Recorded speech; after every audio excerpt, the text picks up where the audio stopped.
డబ్బు సంచులతో మెదక్ ప్రజల ఆత్మ గౌరవాన్ని కొనలేనని, ఇక్కడ డబ్బులు పనిచేయవని మంత్రి హరీష్ రావు అన్నారు.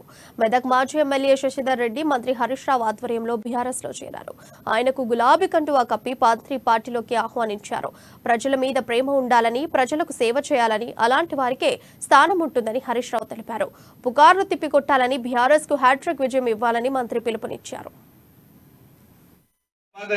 కరెంటు బాధ లేదు, నీళ్ల బాధ లేదు, పెట్టుబడికి సాయం చేసిండు, పండిన పంటకు ఊరూరికి కాంటా పెట్టిండు, తంటాలు లేకుండా పంట కూడా కొన్నాడు. ఈ రకంగా రైతులకు ఎంతో మేలు చేసినటువంటి ప్రభుత్వం. ఈ ప్రభుత్వాన్ని మళ్ళీ మనందరం కూడా కాపాడుకోవాలి. ఈ ప్రభుత్వం ఇవాళ ప్రజలందరూ కూడా మూడోసారి మళ్ళీ అధికారంలోకి తేవాలని కోరుకుంటున్నారు. కాంగ్రెస్ పార్టీ ఉండగా కరువులు, కర్ఫ్యూలు, ముఖ్యమంత్రి పదవి కోసం నాయకులను దించడానికి హైదరాబాద్ లో కర్ఫ్యూలు, గ్రామాల్లో రైతులకు పోతే కరువులు.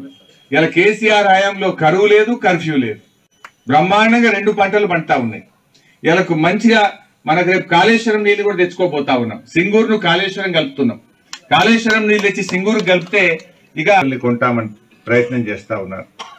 డబ్బు ఉండొచ్చు కానీ ఈ తెలంగాణ ప్రజల ఆత్మగౌరవాన్ని, మెదక్ ఆత్మగౌరవం